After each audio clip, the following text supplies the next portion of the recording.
बिस्मिल्लाहिर्रहमानिर्रहीम। आप लोगों को गुज़िश्ता ईद मुबारक। तो आप लोगों को जैसा कि पता है, एफआईए का जो पेपर है वो 18 अगस्त से ऑनवर्ड शेड्यूल्ड है। 18 को नहीं तो 19 को हो जाएगा, 19 को नहीं तो 20 को हो जाएगा। मतलब ये 18 के बाद पेपर्स की एक लिस्ट है एफपीएससी की जो स्टार्ट हो जानी है। होपफुली 19 या 20 को आपका अगस्त को एफआईए का टेस्ट होगा। एक दिन असिस्टेंट डायरेक्टर का हो जाएगा और एक दिन जो है वो इंस्पेक्टर का हो जाएगा। अब इस टाइम पीरियड को मद्देनज़र रखते हुए जो सब्जेक्ट मैंने शेड्यूल किए हैं कि आगे किस तरह से उनको हमने लेके चलना है, वो है एवरीडे साइंस, फिर है इंग्लिश, फिर है मैथमेटिक्स, फिर है करंट अफेयर्स और फिर है एफआईए का एक्ट। ये सारे जो हैं मिलके ऑलमोस्ट जो हैं 80 मार्क्स का बनाते हैं पेपर के। और क्योंकि टाइम पीरियड का आगे शॉर्टेज है, तो इस्लामियात, पाकिस्तान अफेयर और जनरल नॉलेज का कुछ पोर्शन मिक्स होके आता है। 16 नंबर का असिस्टेंट डायरेक्टर में और 20 नंबर का आता है वो इंस्पेक्टर में। लेकिन ड्यू टू टाइम हम इन चीज़ों को मैनेज करेंगे। आप में से बहुत सारे स्टूडेंट मेरे साथ पहले भी अटैच हैं, जिन्होंने ये सब्जेक्ट्स मतलब कुछ इनमें से पढ़े हुए हैं। तो वो मेरे पास आप लोगों का डेटा लिखा है, जिन्होंने जहाँ तक पढ़ा हुआ है, जहाँ रिपीटिशन आएगी वहाँ वो उनका स्किप कर देंगे। और ये करंट अफेयर्स और एफआई एक्ट तो सारों ने करने हैं। मेरे पिछले भी बैचेस हैं, उसके भी स्टूडेंट्स बल्कि मेरे हैं, जिनको जब मैं करंट अफेयर्स और एफआई एक्ट कराऊंगा, ये लास्ट 10 डेज के अंदर करवाऊंगा। क्योंकि करने भी तभी चाहिए, करंट अफेयर्स भी चेंज होते रहते हैं और एफआई एक्ट तो हमने सिर्फ पेपर के लिए ही याद करना होता है, असिस्टेंट डायरेक्टर के लिए। तो आज का जो हम स्टार्ट करने लगे हैं वो है एवरीडे साइंस का सब्जेक्ट। ये आपका 20 मार्क का पोर्शन आना है पेपर के अंदर। आप में से कोई ऐसा है जिसने ये रिपीट किया हुआ है सब्जेक्ट मेरे साथ? बहुत पुराने स्टूडेंट्स के अलावा जो पिछले बैच में थे, जो पिछला चल रहा था। सादिया ने किया होगा, मुजाहिद राव ने किया होगा, उसके अलावा ये किया है किसी ने? आपने तो किया होगा, ठीक है।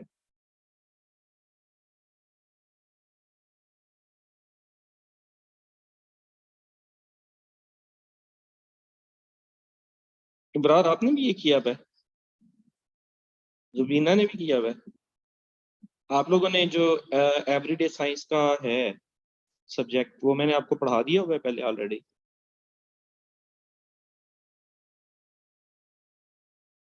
नहीं, ठीक है। हाँ जी,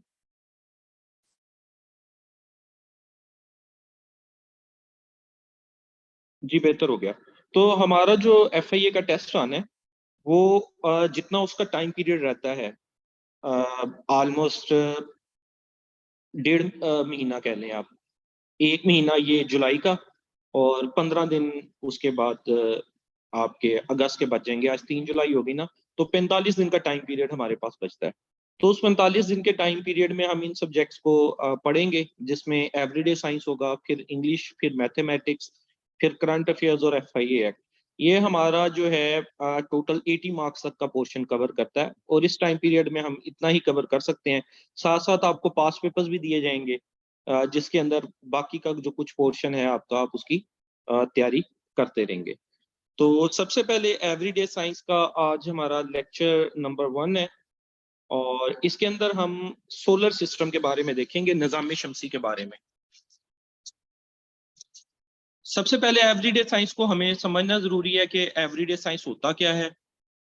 तो देखिए जी, एवरीडे साइंस, हमारे इर्द गिर्द बहुत सारी चीजें हैं जो डेली बेसिस के ऊपर हो रही हैं, और उनके अंदर कोई ना कोई साइंटिफिक प्रैक्टिस इन्वॉल्व है, लेकिन हम उसको मतलब उस तरह से ऑब्जर्व नहीं करते। साइंस चीज ही नाम ऑब्जर्वेशन का है, और जो हमारे इर्द गिर्द वो फिनोमिनाज होते हैं उनके अंदर साइंस इन्वॉल्व होती है। और एवरीडे साइंस का सब्जेक्ट हमसे ये रिक्वायर करता है कि हमें पता होना चाहिए कि चीजों के पीछे क्या साइंस है। इसको एवरीडे साइंस कहते हैं। हमारे रोजमर्रा जिंदगी के मामलात के पीछे साइंस के क्या मामलात चल रहे हैं। जैसा कि एग्जाम्पल देखिए, कर्ड फ्रॉम मिल्क, जब दही बनाया जाता है दूध से, ठीक है, रमजान में खासकर तकरीबन हर घर में बनता है, तो किस तरह से देखिए दूध से जो है वो दही बन जाता है। तो उसके अंदर बेसिकली एक बैक्टीरिया इन्वॉल्व होता है, लैक्टोबैसिलस। तो एग्जामिनर हमसे यही पूछता है कि दूध से दही बनाते वक्त कौन सा बैक्टीरिया जो है वो, कौन सा ऑर्गेनिज्म जो है वो इन्वॉल्व है। सिमिलरली ब्रेड को जब बेक किया जाता है, बेकिंग वगैरह की जाती है, ब्रेड बनाई जाती है, तो कुछ इंग्रेडिएंट्स को मिला दिया जाता है आपस में, एग हो गया, ये मैदा वगैरह हो गया, इन चीजों को मिला के साथ में यीस्ट डाली जाती है, यीस्ट। तो सम टाइम वो हमसे यही चीज पूछ लेता है कि फॉर्मेशन करते हुए ब्रेड की, तो क्या चीज इन्वॉल्व होती है, हम क्या चीज उसको ऐड करते हैं, तो यीस्ट ऐड करते हैं। सिमिलरली वो हमसे पूछ लेता है रेफ्रिजरेटर जो है वो ठंडा करता है, उसके अंदर कौन सी गैस इन्वॉल्व होती है, ग्लोबल वार्मिंग हो रही है, उसके पीछे क्या रीजन है। इस तरह की जो छोटी छोटी साइंसेस हैं वो हमसे वो पेपर के अंदर पूछ लेता है। अब फिजिक्स केमिस्ट्री बायो, हम साइंस के अंदर मोस्टली फिजिक्स केमिस्ट्री बायो का नाम सुनते हैं, ये तीन बड़ी साइंसेस हैं। लेकिन इसके अलावा साइंस की और भी बहुत सारी ब्रांचेज हैं, फॉर्मल ब्रांचेज हैं। जस्ट लाइक कुछ नेचुरल साइंसेज हैं, सोशल साइंसेज हैं, एनवायरमेंटल साइंसेज हैं, स्पेस की साइंसेज हैं, इसके अलावा जियोलॉजी है, जमीन की स्टडी है, एस्ट्रोनॉमी है।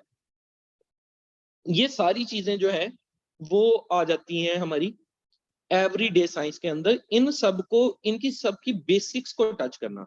अब ऐसा तो नहीं है कि हमने हर एक साइंस के अंदर, हर एक सब्जेक्ट के अंदर जाएं, घुस जाएं और वो बहुत ज्यादा उसको डीप स्टडी करते रहे, तो इतना तो टाइम पीरियड ही नहीं होता। तो इसमें हमने क्या करना होता है, हमने तमाम जो साइंसेस हैं उनको हल्का हल्का टच करना होता है, उनकी बेसिक्स को देखना होता है। अब इनकी बेसिक्स को देखने के हमारे पास, हमने इनको किस तरह से कवर करना है, दो तरीकाकार हैं। एक तरीकाकार तो ये होगा कि मैं आपको लेक्चर्स दूंगा। लेक्चर्स के अंदर जो मोस्ट रिपीटेड एरियाज हैं, जो अहम अहम एरियाज होते हैं, जो एफपीएससी के अंदर, पीपीएससी के पेपर्स के अंदर एवरीडे साइंस पोर्शन में पूछे जाते हैं, उनका मैं आपको टच दूंगा। इसके अलावा कुछ मैं आपको फाइल्स प्रोवाइड करूंगा एवरीडे साइंस की, क्योंकि एवरीडे साइंस बाकी सब्जेक्ट से इसकी जो एक रविश है वो थोड़ी सी डिफरेंट है। ये एक बड़ा ब्रॉड स्पेक्ट्रम सा सब्जेक्ट है, जिसमें हमें बहुत सारी साइंसेस के बेसिक्स को कवर करना होता है। तो साथ आपको वो मैं एमसीक्यू की फाइल्स भी प्रोवाइड करता जाऊंगा, उनको आप डेली बेसिस पे कवर करते जाएंगे। अगर हमारे इसके ऊपर 6 या 7 लेक्चर होने हैं, मतलब 6 या 7 दिन एवरीडे साइंस चलना है, तो आप फिर वो एवरीडे साइंस को कुछ मेरे लेक्चर्स के थ्रू, कुछ जो वो फाइल होगी उसके थ्रू, और सिमिलरली आपको पास पेपर भी दूंगा, ताकि पास पेपर्स में भी आप एवरीडे साइंस को का पोर्शन देखेंगे कि किन पोर्शन में से ज्यादा पेपर आ रहा है, उसको भी साथ साथ कवर करते जाएंगे। अल्टीमेटली 7-8 दिन के बाद हमारी ये प्रैक्टिस इतनी हो जाएगी कि हमारा काफी हद तक एवरीडे साइंस का पोर्शन कवर हो जाएगा। बाकी मजीद साथ साथ जब पास पेपर्स हम पढ़ते जाएंगे इस ड्यूरेशन के दरमियान, तो और भी एमसीक्यूज हमारे सामने आते जाएंगे और कवर होते जाएंगे। तो आज का जो हमारा लेक्चर है, ये बड़ा इंपॉर्टेंट टॉपिक है। ये है जी सोलर सिस्टम के ऊपर, निज़ाम शमसी के ऊपर। ये सारी बातें जो मैं आपको बताता हूँ या बताने जा रहा हूँ, वो होती हमारी 9th 10th, इसके अलावा 8th की साइंस की बुक्स के अंदर से है। लेकिन यूनिवर्सिटी का हमें पढ़े हुए टाइम पीरियड काफ़ी ज़्यादा हो गया है, तो अब हमें वो चीज़ें रिकॉल नहीं होती। बेसिक मकसद हमारा यही होता है कि हम चीज़ों को रिकॉल कर लें, जो चीज़ें हमें भूल गई हुई हैं। एग्जामिनर ऑलमोस्ट उन्हीं चीज़ों को दोबारा से टच कर रहा होता है, और वही बेसिक लेवल होता है क्वेश्चन पूछने का। तो हम इसके बारे में पढ़ते हैं। तो सन एंड इट्स फैमिली, सूरज और उसकी फैमिली को सोलर सिस्टम कहते हैं, निज़ाम शमसी कहते हैं, सूरज का निज़ाम कहते हैं। ये देखिएगा, ये सन है, और इसके इर्द गिर्द डिफरेंट टाइप के जो हैं ऑब्जेक्ट वो आपको नजर आ रहे हैं। कुछ तो ये वाले हैं जो बड़े बड़े हमें नजर आ रहे हैं, इनको प्लैनेट्स बोला जाता है, सियारे। इसके अलावा और भी कुछ रॉकी मटेरियल से हैं, जैसे ये रॉक्स वगैरह हैं, ये ऑस्टेरॉइड्स होते हैं। इसके अलावा मून भी है, चांद भी है, जो इस सिस्टम का हिस्सा है। इसके अलावा हम और कुछ नाम सुनते हैं, मेटियोराइड्स, कॉमेट्स, ड्वार्फ प्लैनेट। ये सारी चीजें जो हैं वो हमारे सोलर सिस्टम का हिस्सा है, जिसका मरकज जो है वो सूरज है, सन है। और उस सन के इर्द गिर्द जो है डिफरेंट ऑब्जेक्ट्स रिवॉल्व कर रहे हैं। जो सबसे ज्यादा अगर हम लगाएं पॉइंट ऑफ व्यू से, एग्जाम के पॉइंट ऑफ व्यू से, तो वो प्लैनेट्स के अंदर से ज्यादा क्वेश्चंस आते हैं। और ज्यादा फोकस मेरा आपको होगा भी इस लेक्चर में प्लैनेट्स के ऊपर, और मोस्ट रिपीटेड एमसीक्यूज जो हम देखते हैं कि डिफरेंट पेपर्स में पूछे जाते हैं।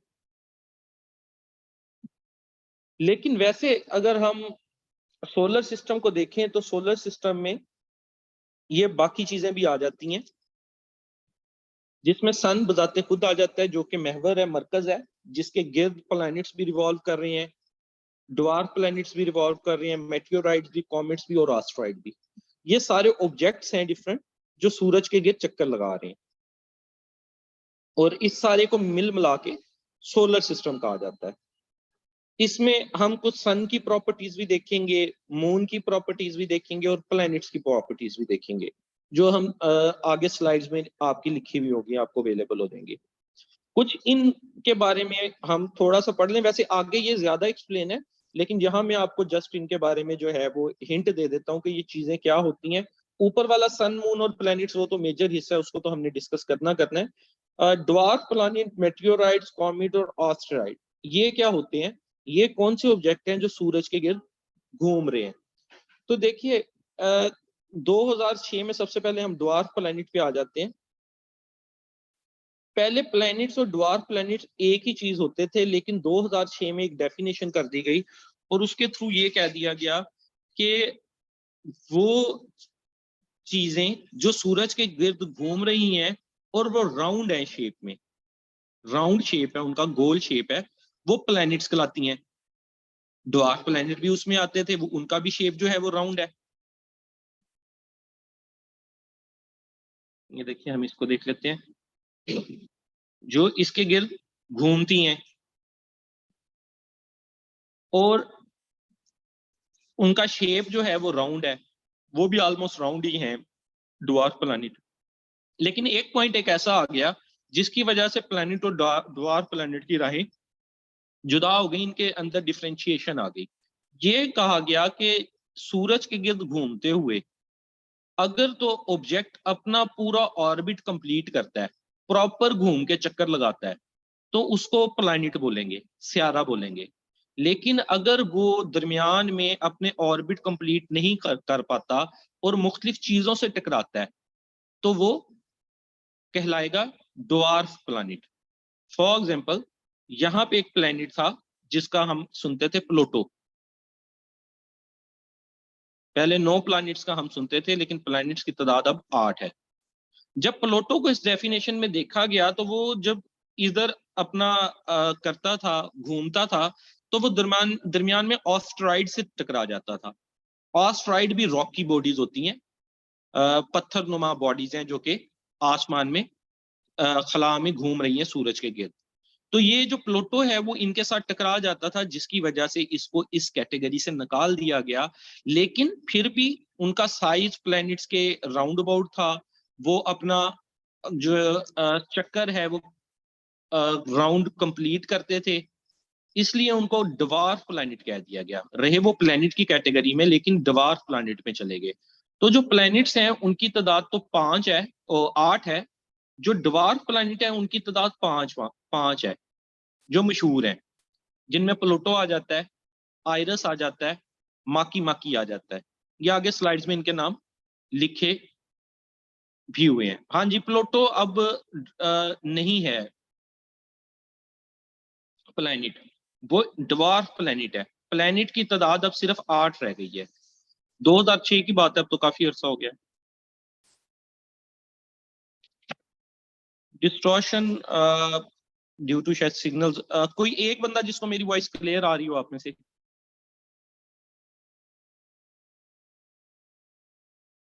फिर नेक्स्ट जो है वो मेटियोराइट, ओके, नेक्स्ट जो है वो मेटियोराइट आ जाते हैं। मेटियोराइट को शूटिंग स्टार भी बोला जाता है। हम टूटता हुआ तारा देखते हैं आसमान पे, तो उसको हम शूटिंग स्टार जिसको बोलते हैं, वो बेसिकली मेटियोराइट होता है। ठीक है, ये स्पेस के अंदर सूरज के गिर्द, सन के गिर्द सारे ऑब्जेक्ट घूम रहे हैं, जिनमें प्लैनेट भी है, ड्वार्फ प्लैनेट भी है, इनमें एक ऑब्जेक्ट मेटियोराइट भी है। ये बेसिकली रॉक्स की शक्ल में होता है, इन्हें स्पेस रॉक्स भी कहते हैं, खला की चट्टानें। ये प्रॉपरली गोल गोल नहीं घूमते सन के गिर्द जिस तरह प्लैनेट घूमते हैं, ये वैसे वॉन्डरिंग कर रहे हैं स्काई के अंदर, और ये सम टाइम अपना रास्ता भूल के जमीन की तरफ भी आ जाते हैं। जैसे ही ये जमीन की तरफ आते हैं तो जमीन के एटमॉस्फेयर में दाखिल होने लगते हैं, तो इनको आग लग जाती है। वो इनको जब आग लगती है, जमीन के एटमॉस्फेयर से गुजरते हैं, तो ये ऐसा लगता है जैसे किसी सितारा, कोई सितारा जो है, सितारा वो ऑब्जेक्ट होता है, स्टार वो ऑब्जेक्ट होता है जिसकी अपनी रोशनी होती है। सूरज भी एक स्टार है, आपको पता है सूरज जो है वो एक स्टार है। वो सूरज स्टार हमारी गैलेक्सी का है। बाकी जितने आपको आसमान पे सितारे नजर आते हैं रात में, वो सारे सितारे भी सूरज हैं। इंटरेस्टिंग फैक्ट है, हमें जितने सितारे नजर आते हैं आसमान के ऊपर, वो सारे भी सूरज हैं, लेकिन वो अपने अपनी गैलेक्सियों के सूरज हैं। कैक्शा, हर कैक्शा अलग है। हमारा सोलर सिस्टम अपनी एक कैक्शा बनाता है जिसको मिल्की गैलेक्सी वे कहते हैं। उसमें हमारा जो स्टार है वो सूरज है, जिसके गिर्द प्लैनेट्स रिवॉल्व कर रहे हैं, मेटियोराइट, कॉमेट और एस्टेरॉइड। लेकिन जो हमें और सितारे आसमान पर नजर आते हैं रात को, वो बेसिकली सूरज हैं, सन है किसी और गैलेक्सियों के। 1 अरब से ज्यादा गैलेक्सियां मौजूद है, कायनात की वसअत बहुत ज्यादा है। अगर हम ये एस्ट्रोनॉमी के अंदर मजीद जाएं, कईयों को बोरिंग सब्जेक्ट लगता है, ये बहुत ज्यादा समझ नहीं आता, कईयों के लिए ये बड़ा इंटरेस्टिंग होता है। तो जिनके लिए इंटरेस्टिंग है वो इसको मजीद भी मतलब एक्सप्लोर कर सकते हैं चीजों को। फिर ये तो हो गया मेटेरियोराइट्स के बारे में, इनको शूटिंग स्टार भी कहा जाता है। फिर आ जाते हैं कॉमेट्स।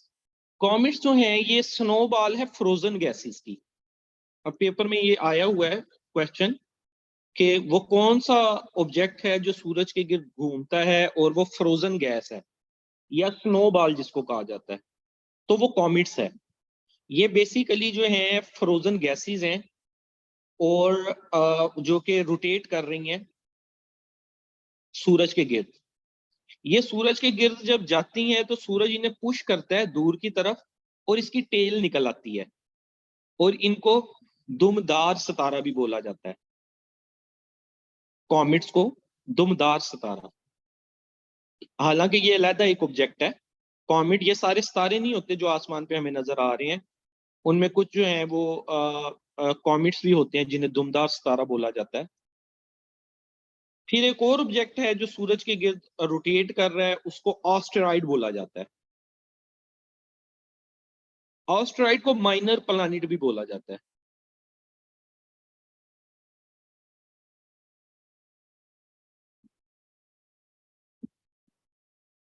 ऑस्टेरॉइड भी रॉक्स की शक्ल में होते हैं, सख्त होते हैं, चट्टान की शक्ल में होते हैं, और ये भी जो है सूरज के गिर्द जो है वो घूम रहे हैं, वॉन्डरिंग कर रहे हैं।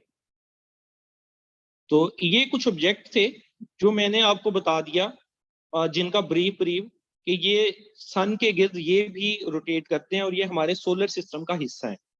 इनकी मजीद जो डिटेल्स हैं वो आपको आगे स्लाइड्स में भी मिल जाएंगी। अब अगर हम मेन बात कर लें सन, मून और प्लैनेट्स की, तो सन की कुछ प्रॉपर्टीज हैं जिनको आपको याद रखना है। जिनमें से सबसे पहली प्रॉपर्टी, और ये पेपर में भी क्वेश्चन आया हुआ है कि सूरज क्या है, तो सन इज ए स्टार। चांद क्या है? Moon is a satellite. आगे चल के मून का हम देखते हैं, मून सैटेलाइट है, सन जो है वो स्टार है। स्टार वो चीज होती है जिसकी अपनी रोशनी होती है, सूरज की अपनी रोशनी है। ये रोशनी पैदा कैसे होती है? न्यूक्लियर फ्यूजन की मदद से। ये भी एमसीक्यू का अहम पॉइंट है।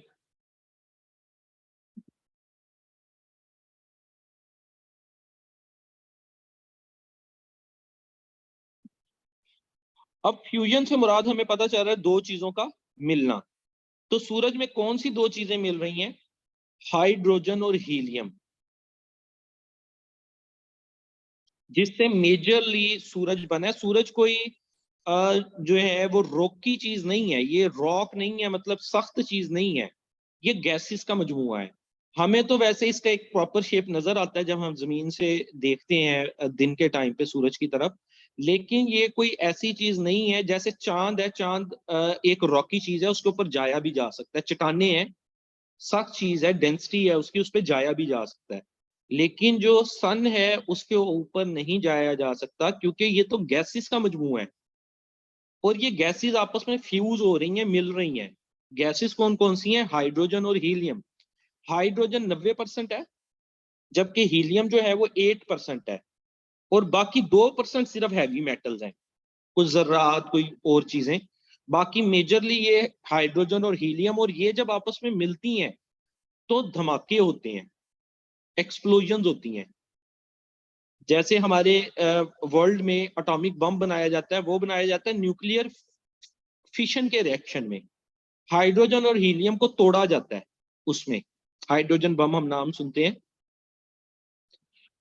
तोड़ने से हीट पैदा होती है, धमाका होता है। लेकिन जितनी हीट तोड़ने से पैदा होती है इनके बॉन्ड को, उससे कहीं ज्यादा हीट इनके बॉन्ड को अगर किसी तरीके से जोड़ा जाए तब भी पैदा होगी। ये हाइड्रोजन और हीलियम का इस तरह से रिलेशनशिप है कि इनको जोड़ने और तोड़ने से एटॉमिक एक्सप्लोजन होते हैं। और जो फ्यूजन के नतीजे में एक्सप्लोजन हैं वो बहुत उनकी जो इंटेंसिटी है ज्यादा है फिशन के रिएक्शन के मुकाबले में।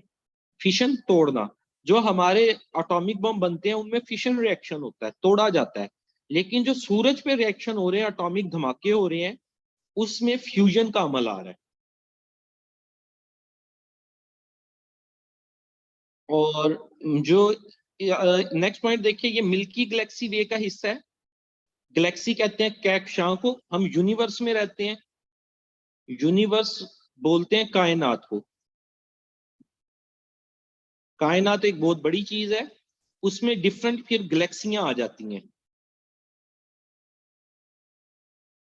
हम मिल्की गैलेक्सी वे में रहते हैं।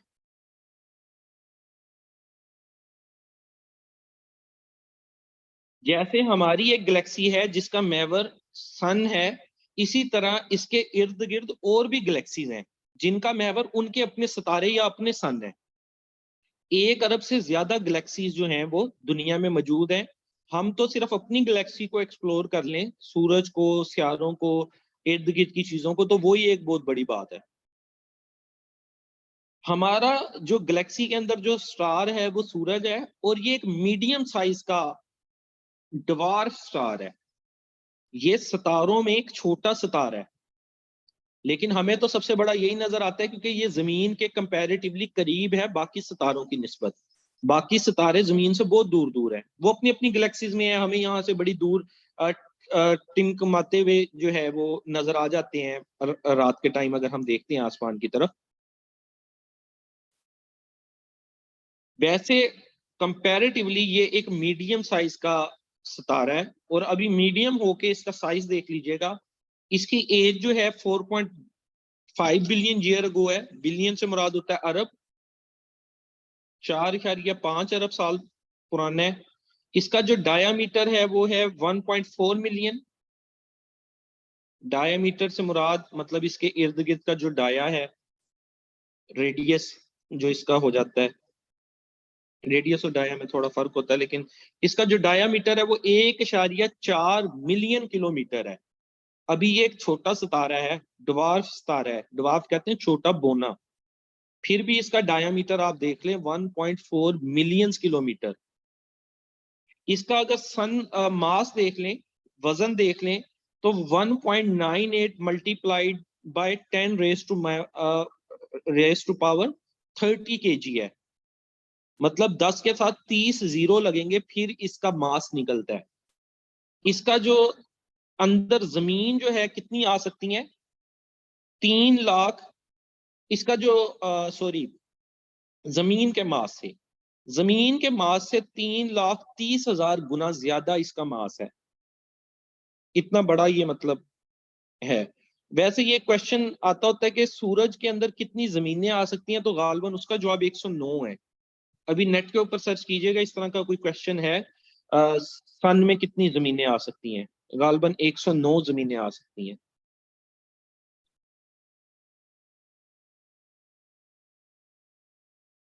हाँ जी, ये बंदा देख के कि कितने बड़े बड़े साइज हैं, और उसमें मतलब आप अभी देखें कि सूरज का वजूद पूरी इस कायनात में कितना छोटा है। वो हमारी गैलेक्सी में एक बड़ी चीज है, लेकिन कायनात में कितनी छोटी है, एक डॉट की मानिद है। और फिर उसके गिर्द प्लैनेट रिवॉल्व कर रहे हैं, उन एक प्लैनेट्स में से एक जमीन है।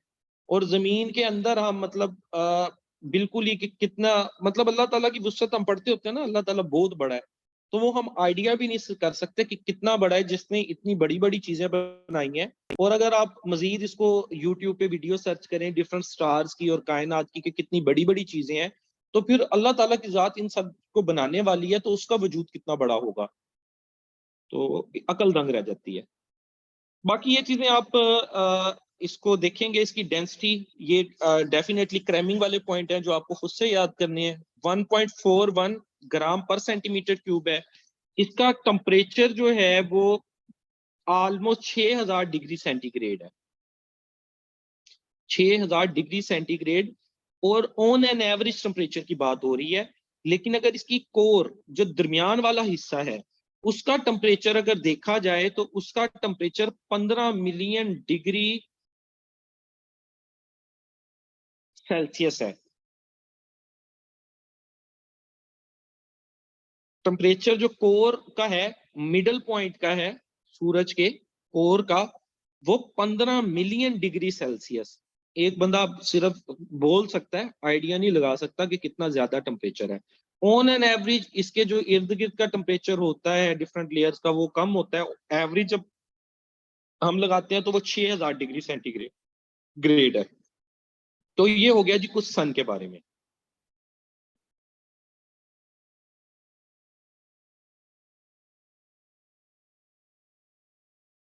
अब हम प्लैनेट्स के बारे में अगर देख लें,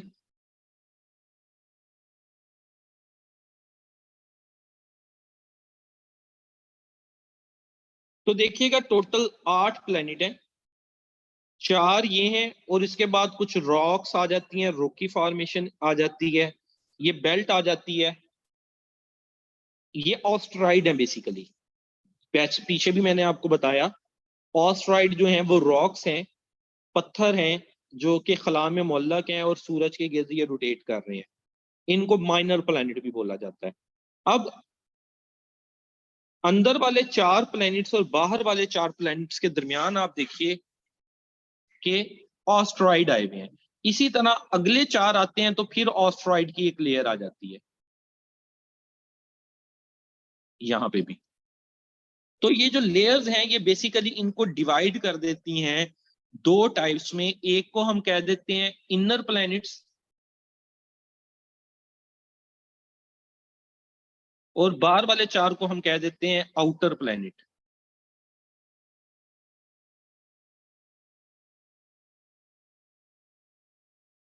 अब ये जो प्लैनेट्स हैं ये बेसिकली क्या कर रहे हैं, रोटेट और रेवुलेट कर रहे हैं सूरज के इर्द गिर्द। इनमें जो पहले 4 हैं, अंदर की तरफ सूरज के पास, उनको इनर या टेरेस्ट्रियल प्लैनेट भी कहा जाता है। टेरेस्ट्रियल मतलब रहने की जगह जमीन। ये आमतौर पे थोड़े से ठोस हैं, सॉलिड है। जो बाहर वाले 4 हैं ये गैसेस हैं, इनमें गैसेस की मिकदार ज्यादा है। अब ये गैसेस जब रोटेट करती हैं तो कुछ इनके बाहर जो डेब्रीज इनमें मौजूद होती हैं, कोई कंकर वगैरह, कोई जर्रे मौजूद होते हैं, वो बाहर की तरफ निकल जाते हैं। जैसे हम बाहर वाले चारों को देखें तो आप देखिएगा कि इन चारों के गिर्द जो है वो रिंग्स ही बनी हुई है। ये रिंग्स जो हैं बेसिकली गैसेस जब मूव करती हैं तेज तेज, तो उनमें जो डेब्रीज या कोई ठोस पार्टिकल्स मौजूद होते हैं वो बाहर की तरफ निकलते हैं, बाहर की तरफ रोटेट करते हैं, तो उसकी वजह से ये रिंग्स बन जाती हैं। बाहर वाले चारों के गिर्द, आउटर चारों के गिर्द ये रिंग्स मौजूद हैं। लेकिन इनमें जो सबसे ज्यादा रिंग्स मौजूद हैं वो सैटर्न के गिर्द हैं। इसलिए सैटर्न को जो है वो रिंग प्लैनेट भी कहा जाता है। अब इन प्लैनेट्स की आपने ये तो देख लिया, इनको अब कुछ इनकी खसूसियत पढ़ने के लिए हमें इनके नाम याद होने चाहिए। जिनको याद है बड़ी अच्छी चीज है, जिनको नहीं याद वो इनको याद कर लेंगे। सबसे पहला मरकरी, दूसरा है वीनस, तीसरा है अर्थ, चौथा है मार्स, पांचवा है जुपिटर, छठा है यूरेनस, सातवां है नेपच्यून और आठवां है जुपिटर, यूरेनस, सैटर्न और फिर आखिरी है नेपच्यून। तो ये आपको तरतीब वाइज इनके नाम याद होने चाहिए।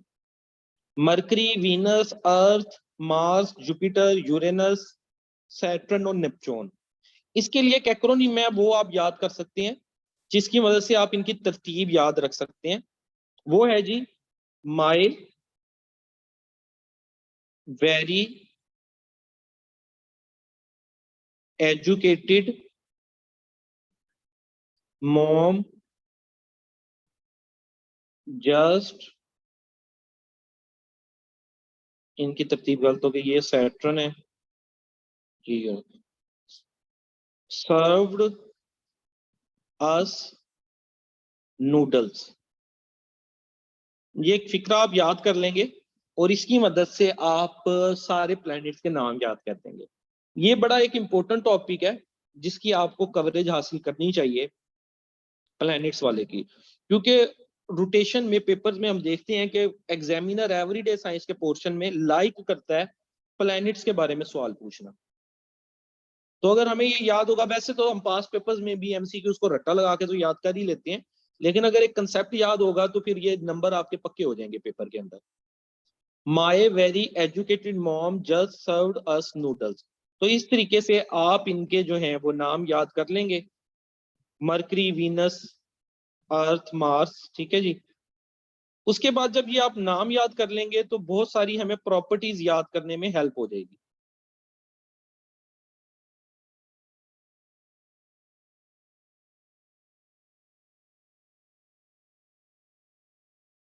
अब वो प्रॉपर्टीज इनकी क्या हैं?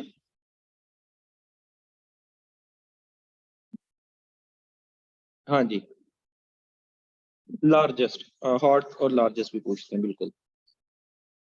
अब देखिए, अब वो हमसे पूछता है कि सूरज के करीब तरीन स्यारा कौन सा है, तो हम क्या कहेंगे?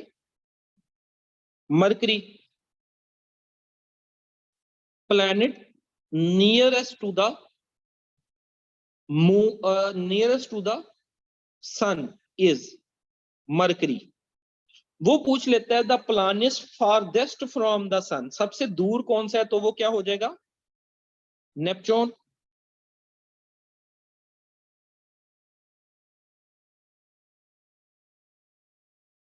वो हमसे पूछ लेता है सबसे कोल्डेस्ट प्लैनेट कौन सा है, तो सबसे कोल्ड प्लैनेट वही होगा जो सूरज से सबसे दूर होगा, तो वो कौन सा बनेगा? Again Neptune.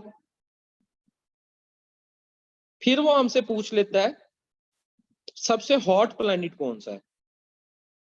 वैसे एक अहम ज़ेन तो ये बनता है कि सूरज के सबसे करीब मरकरी है, तो मरकरी को होना चाहिए, बट ऐसा नहीं है।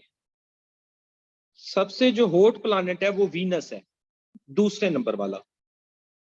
उसकी वजह क्या है? उसकी वजह ये है कि इसके गिर्द ब्लैंकेट है गैसेस का। देखिए, हम जमीन का भी पढ़ते हैं ना, ग्लोबल वार्मिंग का पढ़ते हैं या ग्रीन हाउस इफेक्ट पढ़ते हैं। जब सूरज की रोशनी पड़ती है जमीन पे, तो इसके इर्द गिर्द जो है वो गैसेस का ब्लैंकेट बनता जा रहा है, कार्बन डाइऑक्साइड का, क्लोरोफ्लोरोकार्बन का, ये हम पढ़ते होते हैं। और जिसकी वजह से ग्लोबल वार्मिंग हो रही है, जमीन गर्म हो रही है।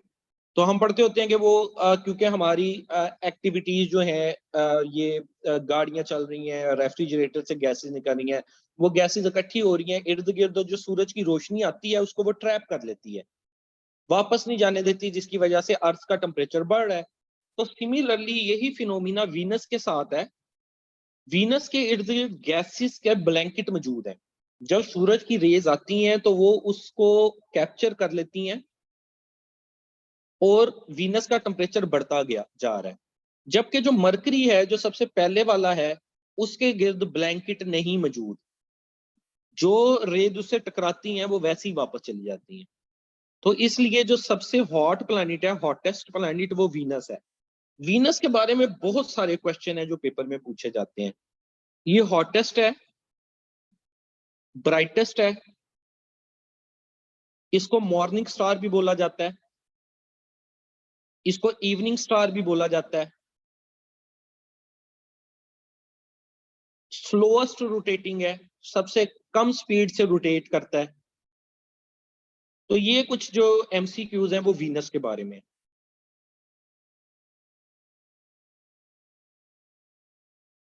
ये मैं ये कह रहा था कि जैसे हमने देखा कि सबसे कोल्डेस्ट कौन सा है, तो हमने कहा सूरज जो सबसे दूर है उस तक रोशनी सबसे कम पहुंचती है, सबसे कम गर्माइश पहुंचती है, तो नेपच्यून जो है वो कोल्डेस्ट है। फिर मैंने कहा कि सबसे हॉटेस्ट कौन सा है, तो वो देखने में तो सबसे पहला मरकरी है, जेन में ये आता है कि मरकरी को होना चाहिए, लेकिन ऐसा नहीं है। दूसरे नंबर वाला जो प्लेनेट है वीनस, वो सबसे हॉटेस्ट है। तो उसकी मैं वजह बता रहा था। वजह यह है कि वीनस के इर्द गिर्द गैसेस का ब्लैंकेट मौजूद है। वो गैसेस का ब्लैंकेट क्या करता है, जब सूरज की रोशनी आती है, जब सूरज की रोशनी पड़ती है, तो वो उसको एब्जॉर्ब कर लेता है, जिसकी वजह से उसका टेम्परेचर बढ़ता जा रहा है। जबकि जो मरकरी है उसके गिर्द ऐसी कोई गैसेस के ब्लैंकेट नहीं मौजूद जो सूरज की रोशनी को ट्रैप कर सके। आल्दो वो सूरज से सबसे ज्यादा करीब है, लेकिन उस पर रोशनी पड़ती है, वो वापस वैसे ही रिफ्रैक्ट बैक हो जाती है। तो वीनस जो है वो इस वजह से हॉटेस्ट है। इसकी कुछ और प्रॉपर्टीज भी हैं। हॉटेस्ट है तो ब्राइटेस्ट भी है, चमकदार भी है बाकी सबसे ज्यादा। इसको मॉर्निंग स्टार भी बोला जाता है, इवनिंग स्टार भी बोला जाता है। ठीक है। टोटल 5 सियारे ऐसे हैं, 5 प्लैनेट ऐसे हैं जिसको आप आम आंख से देख सकते हैं माइक्रोस्कोप की मदद के बगैर। लेकिन ऐसा नहीं है कि आप अभी बाहर जाएंगे और आपको नजर आ जाएंगे, या सुबह के टाइम जाएंगे तो आपको नजर आ जाएंगे। मुख्तलिफ औकाते कार में, और आपको इस चीज की हावनाव भी होनी चाहिए। ये एमसीक्यू का एक पॉइंट है। कितने सियारे ऐसे हैं जिनको हम नेक्ड आई से, आम आंख से देख सकते हैं? तो उनकी तादाद 5 है। उनमें से वीनस सबसे आसानी से नजर आ सकता है। जब सुबह हो रही होती है, सूरज निकल रहा होता है, या शाम हो रही होती है, सूरज ढल रहा होता है, तो उस वक्त ये नजर आता है एज ए चमकदार सितारे की तरह का, जिसकी वजह से इसको मॉर्निंग स्टार या इवनिंग स्टार भी कहा जाता है। इसके अलावा वीनस को ट्विन प्लेनेट ऑफ अर्थ भी कहा जाता है। ट्विन ऑफ अर्थ किसको कहा जाता है? अक्सर लोग मार्स को कह देते हैं, क्योंकि मार्स साथ है जमीन के। जमीन जो है वो, हाँ, मून के साथ होता है अक्सर ये।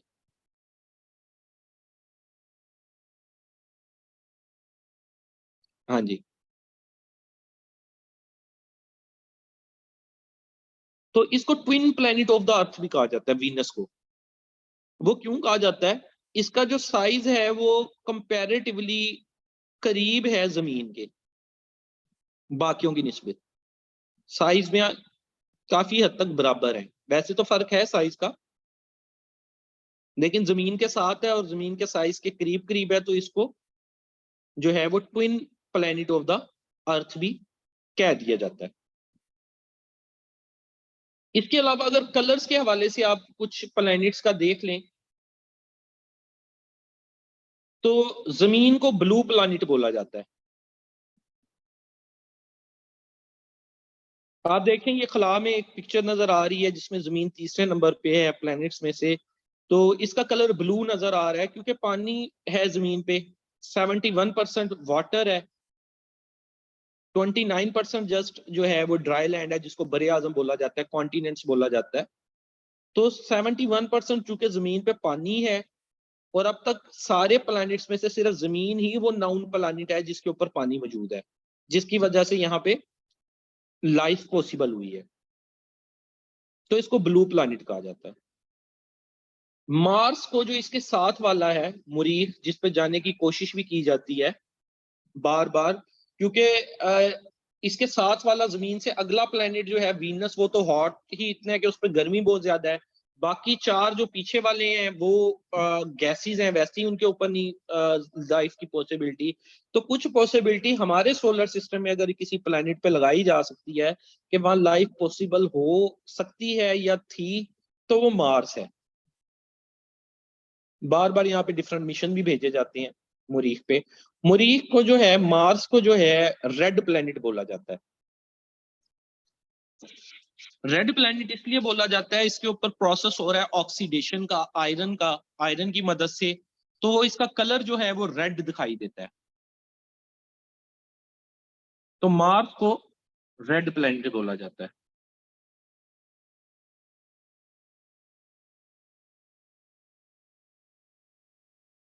फिर एक प्लेनेट है यूरेनस।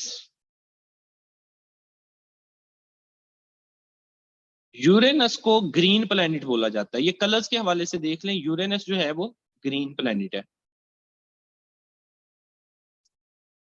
इसका कलर ग्रीन दिखाई देता है।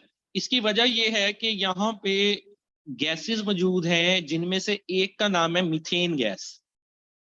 वो जो मीथेन गैस है वो इसको लुक देती है ग्रीनिश, तो इसलिए इसको ग्रीन प्लैनेट बोला जाता है।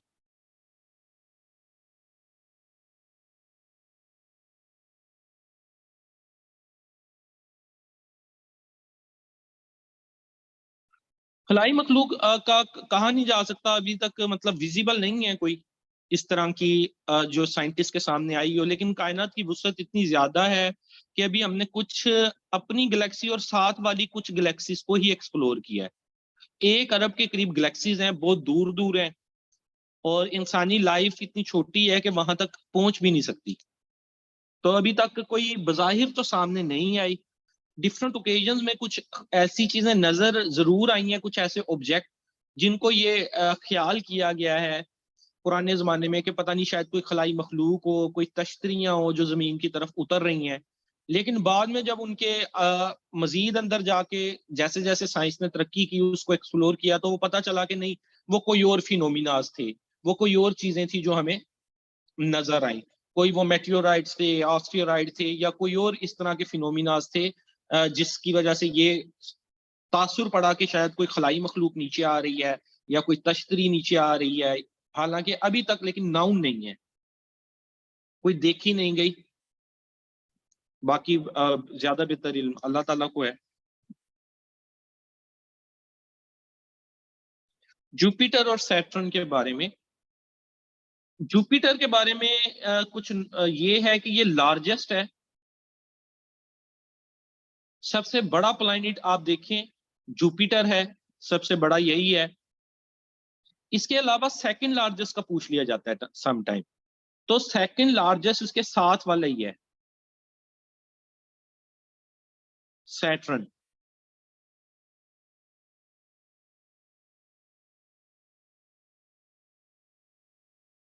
और जो जुपिटर है उसके ऊपर एक स्पॉट पाया जाता है जिसको रेड स्पॉट बोलते हैं।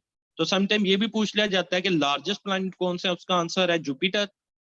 ये भी पूछ लिया जाता है कि रेड स्पॉट किसके ऊपर पाया जाता है, तो वो भी कहा जाता है सेट जो है जुपिटर के ऊपर। सैटर्न को जो है वो सेकंड लार्जेस्ट है, उसको रेड प्लैनेट वो जो है रिंग प्लैनेट बोला जाता है। कलर्स के बारे में मैंने बताया था, अर्थ को ब्लू प्लैनेट बोला जाता है, अर्थ को। मार्स को रेड प्लैनेट बोला जाता है। सबके कलर्स के नाम नहीं है जो इंपॉर्टेंट आते हैं पेपर में। और यूरेनस को ग्रीन बोला जाता है। इन तीन का मैंने बताया है आपको, तीन के कलर्स के हवाले से बताया है।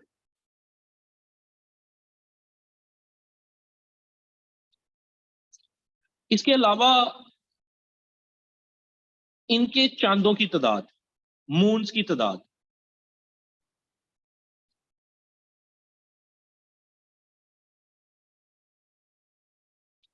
ये देखें, ये आपके सामने मैंने आठों के नाम लिख दिए इस तरह। माई very educated mom just served अस नूडल्स। इस एक्रोनिम से आप इनकी तरतीब याद कर लेंगे। इसी तरतीब से जैसे आप नंबर याद करते हैं लड़कियों के, उसी तरह आप चांद की तादाद भी याद कर सकते हैं। कैसे? देखिए, कोड है 0, 0, 1, 2, 95, 146, 27 एंड 14। ये कोड है जो आप याद कर लेंगे तो आपको ये पता चल जाएगा कि हर प्लेनेट पे कितने मून है। देखिए, सबसे पहले मैंने लिखा मार्स, उसके आगे मैंने लिखा 0। तो मार्स का कोई भी मून नहीं है। मून बेसिकली क्या होता है? सैटेलाइट होता है।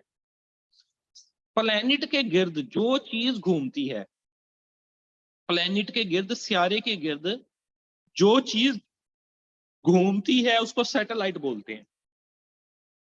जो अल्लाह ताला की तरफ से चीजें घूम रही हैं उसको नेचुरल सैटेलाइट बोलते हैं। फॉर एग्जांपल, जमीन के इर्द गिर्द एक चांद घूम रहा है जो जमीन के गिर्द रोटेशन करता है, 28 दिन के अंदर अपना चक्कर मुकम्मल करता है। ठीक है जी, वो नेचुरल सैटेलाइट है। कुछ सैटेलाइट ह्यूमन खुद भी भेज देते हैं। फॉर एग्जांपल, हम मैचेस देखते हैं डिफरेंट, वो जमीन के इर्द गिर्द डिफरेंट सैटेलाइट भेजे गए हैं इंटरनेट की एक्सेस के लिए। वो आर्टिफिशियल सैटेलाइट्स हैं। अल्लाह ताला की तरफ से जो सैटेलाइट्स प्लैनेट्स के गिर्द घूम रहे हैं वो उनके मून है, चांद है।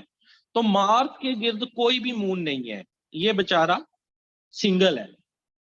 वीनस भी सिंगल है, हालांकि ब्यूटीफुल भी है, हॉटेस्ट भी है, ब्राइटेस्ट भी है, मॉर्निंग स्टार, इवनिंग स्टार। इसको beauty of गोडेस, Venus basically beauty of गोडेस का नाम था।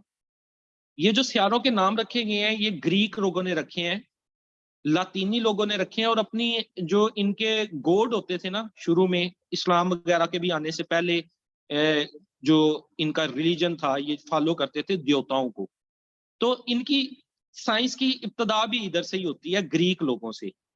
अरस्तु, अफलातून, ठीक है, प्लूटो, ये सारे जो हैं पुराने साइंटिस्ट हैं। तो ये जब तहकीकात करते थे, कोई चीजों को देखते थे, मुशाहदे करते थे, तो ये अपने जो होते थे इनके देवता, उनके नाम पे नाम रख देते थे जो भी नया सियारा एक्सप्लोर होता था। मतलब जमीन का नाम भी जो रखा गया जिया, जिया, अर्थ, ग्रीक नाम इसका जिया है। तो ये भी इनकी एक गोडेस का नाम था। वीनस, ये भी इनकी एक गोडेस का नाम था, गोडेस ऑफ ब्यूटी थी। लेकिन इसके गिर्द भी कोई सूरज नहीं, मून नहीं है। अर्थ में का एक मून है, हमें पता है, हम जो चांद देखते हैं, अपना अपना चांद नहीं, जो जमीन का हम चांद देखते हैं वो एक ही है। लेकिन अगर मार्स पे जाएं तो आपको दो चांद नजर आएंगे। मुरीख पे अगर चले जाएं तो वहां पे दो चांद नजर आते हैं और इनके नाम भी पूछ लिए जाते हैं, डेमोज एंड फोबास करके। आगे स्लाइड्स में दिए भी हुए हैं, दो चांद हैं। तो क्योंकि सिर्फ दो हैं तो इनके नाम पूछ लिए जाते हैं, डेमोज एंड फोबास। आगे जो सियारे हैं इनके काफी ज्यादा चांद हैं। इन दो के जो चांद है उनकी तादाद चेंज हो रही है बार बार। कभी जुपिटर के ज्यादा हो जाते हैं, कभी सैटर्न के ज्यादा हो जाते हैं। साइंस तरक्की कर रही है, न्यू न्यू जो है टेलीस्कोप्स आ रही हैं, मजीद एक्सप्लोर किया जा रहा है। तो बार बार इनकी तादाद चेंज हो जाती है। तो ये कभी जुपिटर के ज्यादा हो जाते हैं, कभी सैटर्न के ज्यादा हो जाते हैं।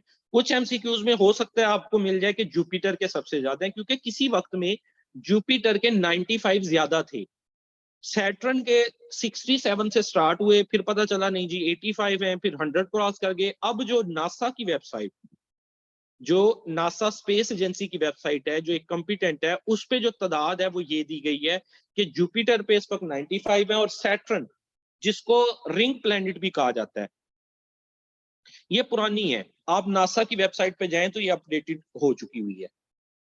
सैटर्न जो कि रिंग प्लैनेट है, जिसकी मंगनी आप ये समझ लें कि सबसे ज्यादा किसके हैं, जिसके वो अंगूठी बनाई गई है, जिसको रिंग प्लैनेट कहा जाता है, अंगूठी वाला प्लैनेट। 146 मंगनियां हुई हुई हैं इसकी, सबसे ज्यादा। फिर यूरेनस की 27 है और नेपच्यून की 14 है। ये जुपिटर और सैटर्न की तादाद थोड़ी सी चेंज होती रहती है, लेकिन फिलहाल आज के वक्त में आप यही तादाद याद करेंगे जो मैंने आपको बताई है। आने वाले वक्त में न्यूज आप सुनते रहेंगे डेफिनेटली, क्योंकि करंट अफेयर्स भी आपने कवर करने हैं, आप न्यूज सुनते होंगे।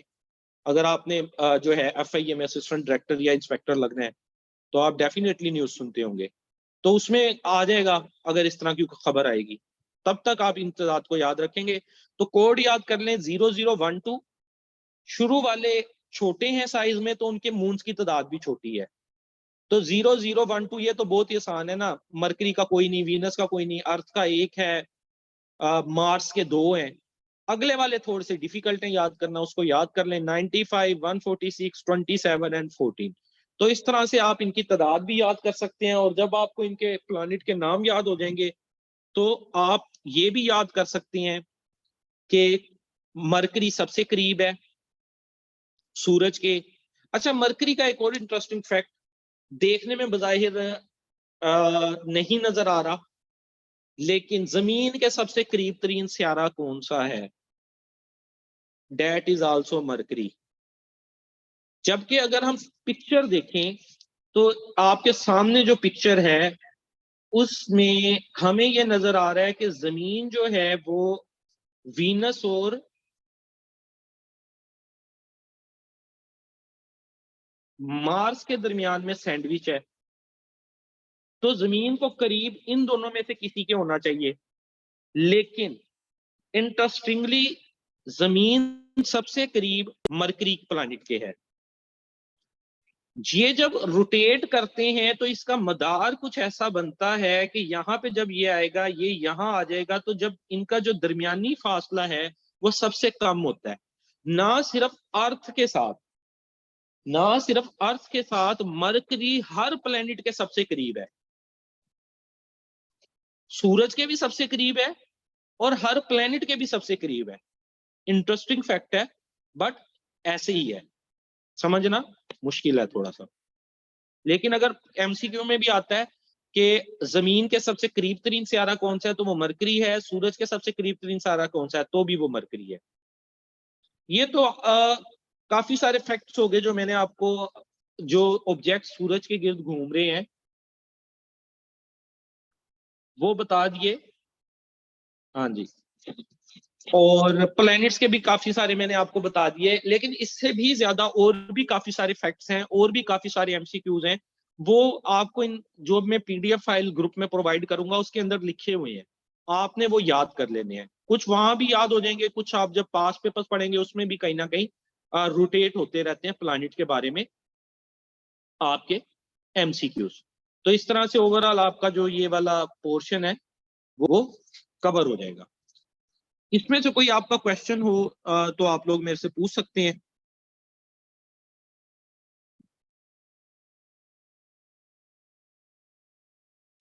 प्लैनेट्स के बारे में, सोलर सिस्टम के बारे में, या जनरल आप लोगों की कोई क्यूरी हो तो वो आप मेरे से पूछ सकते हैं।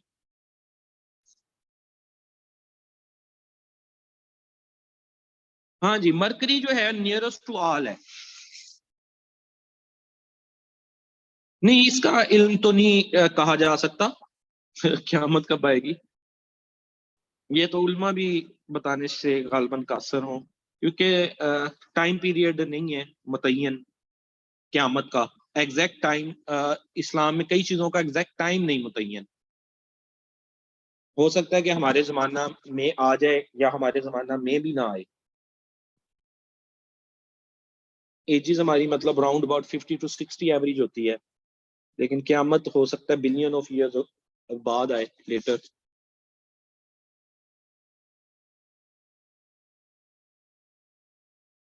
चलें, ठीक हो गया जी, मेरा ख़्याल है मज़ीद आपका कोई क्वेश्चन नहीं है, तो ये लेक्चर मैं आपको प्रोवाइड कर देता हूँ ग्रुप के अंदर, इसको भी आप गो गो थ्रू कर लें। इसके अलावा आपको मैं पास पेपर, एक पास पेपर सेंड करता हूँ, उसको भी पढ़ें और एक मैं आपको कुछ एमसीक्यू सेंड करता हूँ एवरीडे साइंस के, उसको भी पढ़ें। आपको जो है वो अब अपनी रफ्तार को बढ़ा लेना होगा। जस्ट 45 दिन रह गए हैं एफआईए के टेस्ट में, ठीक है? डेली बेसिस पे 4 घंटे, 6 घंटे पढ़ें। जो फाइलें मैं आपको प्रोवाइड कर रहा हूँ, उनकी स्टडी करें। अदरवाइज़ थोड़ा-सा फिर मुश्किल हो जाता है मार्क्स की कैटेगरी के अंदर आना। तो उम्मीद है कि आप मतलब जो चीज़ें मैं आपको देता जाऊँगा, वो भी पढ़ेंगे और उसके अलावा भी पढ़ेंगे। ये मैं तो एक मिनिमम क्राइटेरिया आप लोगों के लिए सेट करता हूँ ना, 1 पेपर, कुछ एमसीक्यूज़ और 1 पीडीएफ फाइल, उससे ज़्यादा आप लोगों को पढ़ना चाहिए। इंशाल्लाह ऐसे-ऐसे आप अपनी रूटीन बना लेंगे, सेट कर लेंगे। ठीक हो गया जी, अल्लाह हाफ़िज़।